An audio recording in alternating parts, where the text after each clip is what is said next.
Mariana Campos is the Program Director of Public Budget and Accountability at México Evalúa, a policy think tank in Mexico. Her area of expertise is governance in public expenditures and public budget, procurement, and infrastructure. In 2017, the Supreme Audit Institution gave Mariana the second place in the National Essay Contest in Accountability for her research on corruption in public works. She is a regular commentator on the Mesa Ciudadana program in Radio Fórmula and a columnist for the newspaper El Sol de México and Animal Político. Previously, Mariana worked as an associate consultant for the Group of Economists and Associates, GEA, and as coordinator of research projects at IDEA Foundation, another recognized think tank in Mexico. She has a master's degree in public policy from Carnegie Mellon University, where she graduated with honors, and a BA in economics from ITAM, the Instituto Tecnológico Autónomo de México. Welcome, Mariana. Hi, Tony. Thank you. So, Mariana, you work for Evalúa, México Evalúa. Tell us, what is the mission of México Evalúa, a little bit of its history, and the kinds of activities that you do? Yeah, well, México Evalúa, it's a think tank that was created almost 10 years ago. This year we're going to be 10 years on the road. And its mission is to evaluate and monitor public policy in different areas. For example, we have the budget and accountability area that I coordinate. And we have also justice, the studies on justice. This area has been important to follow the judiciary reform that happened in Mexico a little bit more than 10 years ago. And there's also another area that is working on the transparency of the judiciary. And we have also the public security area that has been very important, given that Mexico we have experienced a very important growth in criminality and violence since more than 10 years ago. So the contributions of the area have also been very important. In the budget and accountability area, we are focused on monitoring the budget, not only the federal budget and the state's budget. And the state's budgets, because in Mexico it's very related. Most of the states, the majority of their budget comes from the federation. There's very little independence from the federal budget. And we follow not only the approval of the budget, but the execution and also the audits. And we have a little area that has been growing a lot, doing analysis on an initiative that we call in Spanish, Ojos a la Obra, Eyes to Public Works.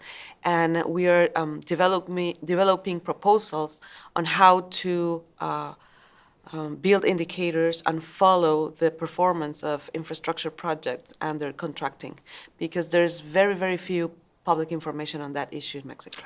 How much of the budget is actually public? Are there any particular hidden line items in the budget? And how do you trace all that? How do you find out what's not necessarily visible?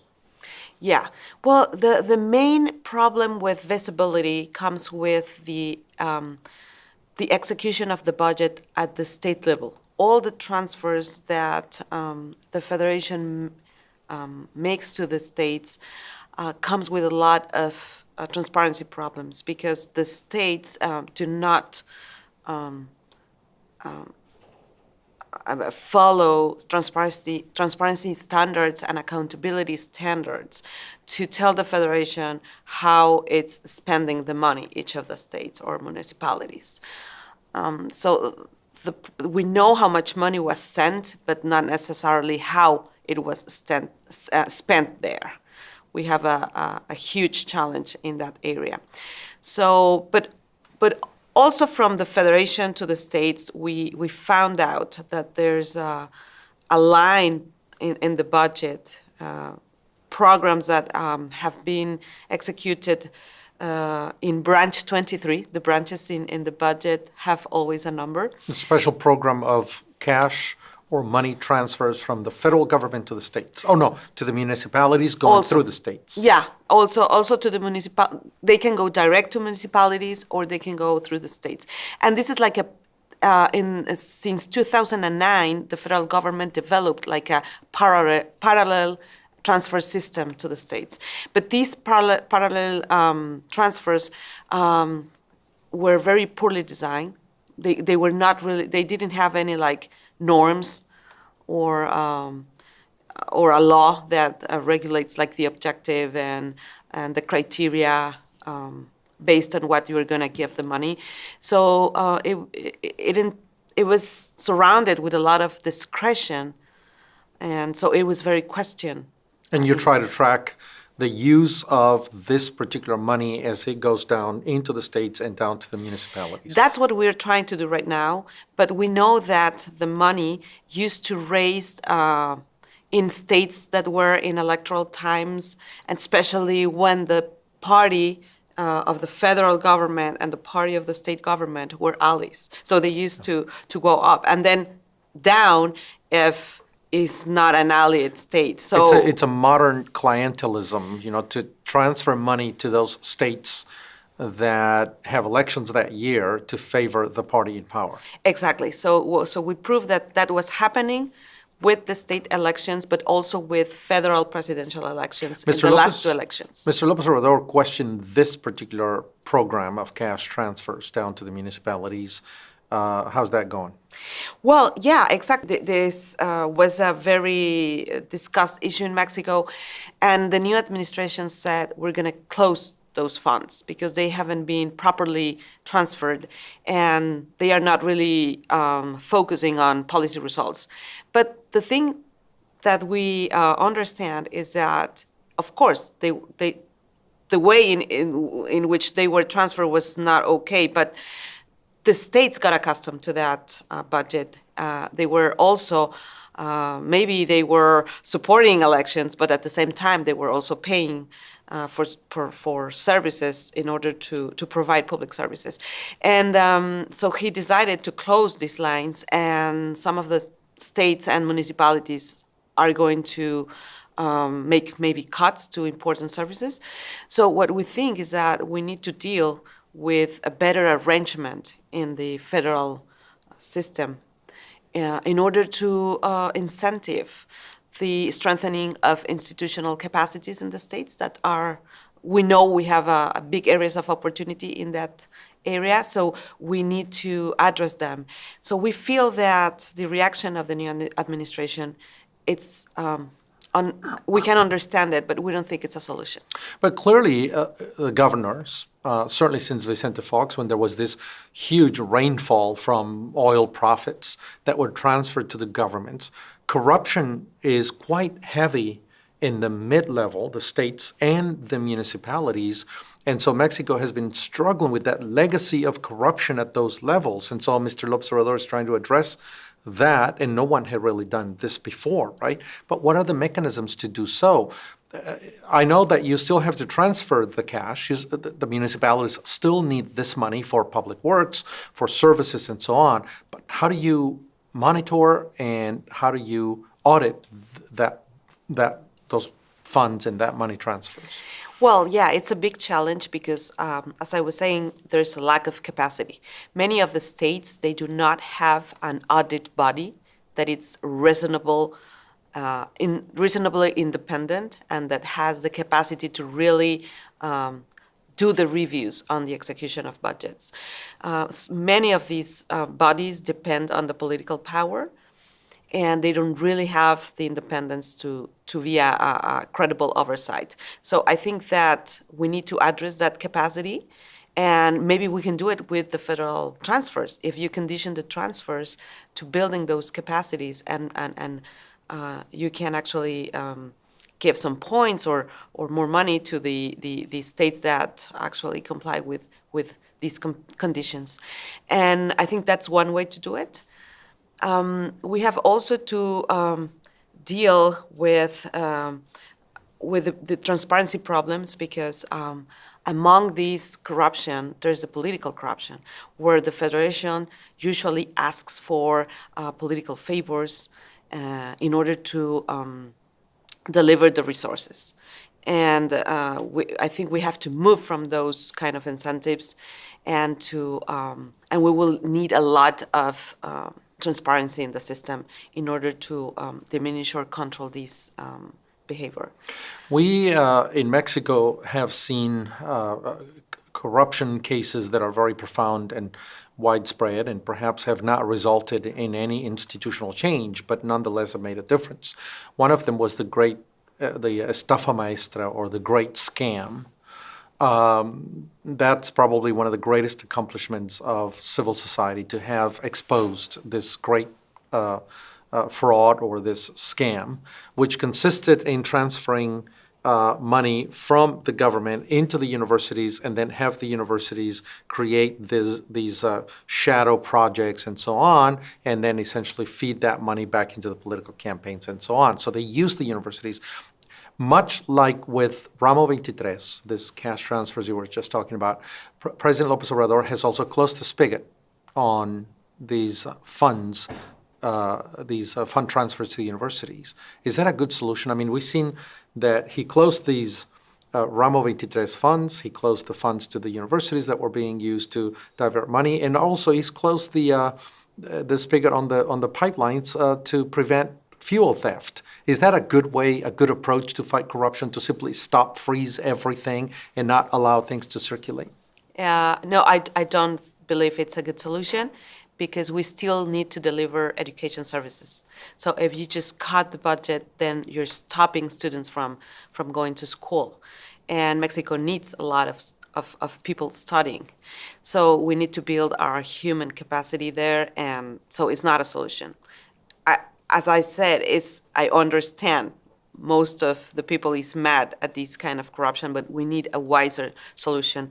And one of the things that we actually recommended in the discussion of the university budget cuts that just happened in December is that don't cut the budget, but you should monitor closely these universities. So why don't you ask the universities to sign a monitoring contract with you, and so you can understand more of how they use the money. And I think that, the president of the Budget Commission listened to civil society in that aspect, and in the new budget, there's the possibility of this arrangement with the universities. So I think that he has to be very careful, because some of these measures can actually stop Mexico from growing in many terms, economically, for example, with this thing of the pipes. And we need a better and creative solutions for addressing corruption. I would say that in the case of the estafa maestra, is key to change the discretion that contracting is involved in Mexico.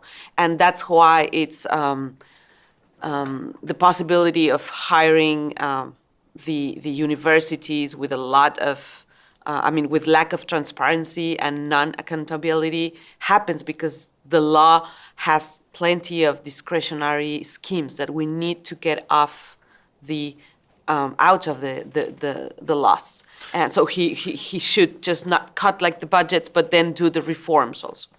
You mentioned that you also monitor crime and violence in Mexico. That's another great concern, and certainly most Mexicans are very concerned with this particular problem. And it's not going to go away by sheer moral leadership. I mean, this requires institutions, and this requires specific action from the government. The president has been very hesitant to act on these particular issues. Whatever happened to the 2008 reform, which was supposed to increase the distribution of the administration of justice and reduce impunity? Well, the reform was, not completely implemented. We saw different levels of implementation in the states. Some of them were ahead of others. But I think that Obrador has a different vision, and some of these great new, I don't know how to say it, but more progressive way of addressing justice is maybe going to go into a counter-reform.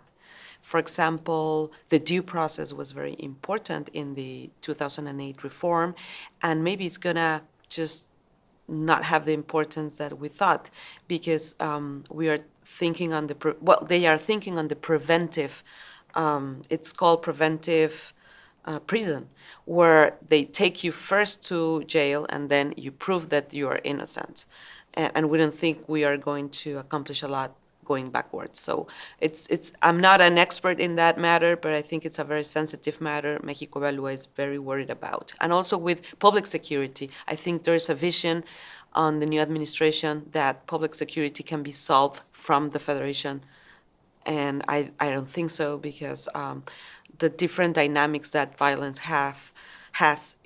depends on the region and the state and the area where it happens. It's geographically determined. And so if you have a scope where you just go from the federation, you might apply the general scope, and we need specific solutions. So in that area, Mexico Evalúa has done a very important contribution with a system that it's called the hotspots, that they actually identify the different dynamics that crime has in local areas. I think that it's going to be a lot of learning, hopefully, in this administration, because some of the solutions they are putting in place have been tried before, have been actually understood specialists understood them and know they don't work that way exactly. So that's the case with the military, right? This president ran against deploying the military for the purposes of public safety and security.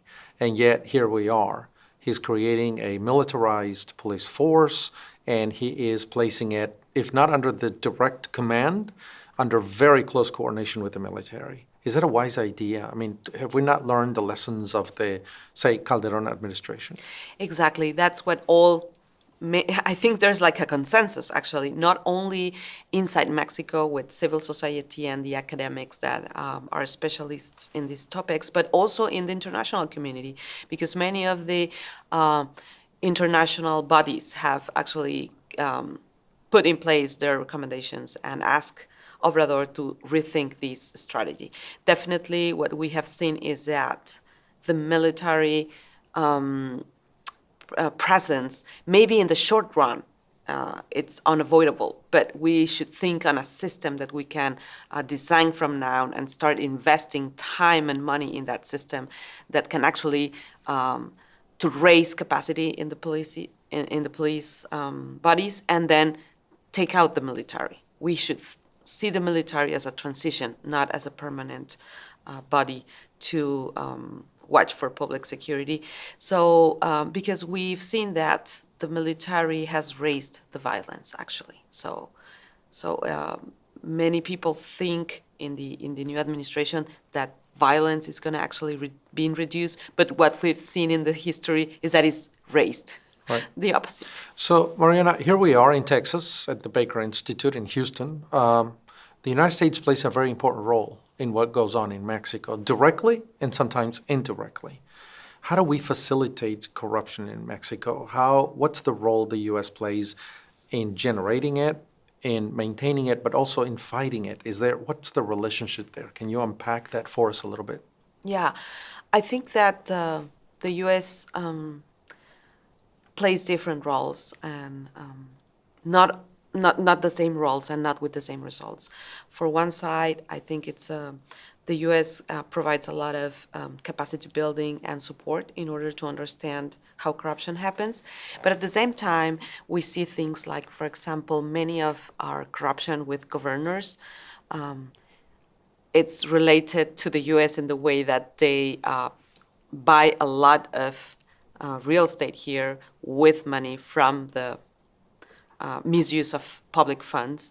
And some of them actually come here to escape Mexico and to face justice. The former governor of Chihuahua, Cesar Duarte, is on the lam in Texas. Yeah, he's a fugitive. Maybe he's nearby. So I think that the U.S. Have to work closer with the Mexican authorities and start developing maybe a geographic target to identify these buyings. I know that those governors are very wise in terms that they don't directly buy the real estate, but they have to monitor more the operations and, make collaborations with Mexico in order to avoid these kind of buyings and also to, open the doors to fugitive Well, they clearly are gaming the system and finding haven in the United States because the U.S. authorities are not as dedicated to ensuring that this money that is embezzled in Mexico doesn't end up in this country. Exactly. Mexico Evalúa is, I think, one of the most important think tanks in Mexico. I mean, you guys are doing a fantastic job at monitoring everything from public works, the budget, the processes of auditing public budgets. The last question I have is, if so much of the corruption is at the governors and the mayor's level, are you guys also branching out outside Mexico City and reaching into these different areas and states, organizing society in the states, which are much more easily intimidatable by the governors and the mayors? Definitely. One of our projects currently for the next years is actually to integrate our community to work with the local governments in order to promote more transparency and accountability from public infrastructure projects. So we set a table together with the local governments, and we sit there different social representatives, like, for example, a member of the business community, and also journalists and civil society members, as well as also academics. And from all perspectives, we build like a model of how the government should be publishing indicators on these projects, of the evolution of the project and also of their contracting. So I think that that's a way to provide our knowledge, and then even though if we cannot be sitting at that table all the time, we leave like knowledge and a community that is working on it. So we are trying this project for the first time, and right now we're working that with the government of Nuevo León, and we have a lot of demand from local governments to work on this project now. Yucatan has already reached us, and Puebla, and also San Luis Potosí. I mean, I don't know if we're going to end up working with all of them, but we're definitely very motivated, and we understand that we need to work a lot more in the state level. Well, good luck with your work. It's really very good work and certainly much needed in Mexico. Thank you for being with us, Mariana. Thank you, Tony. Thank you.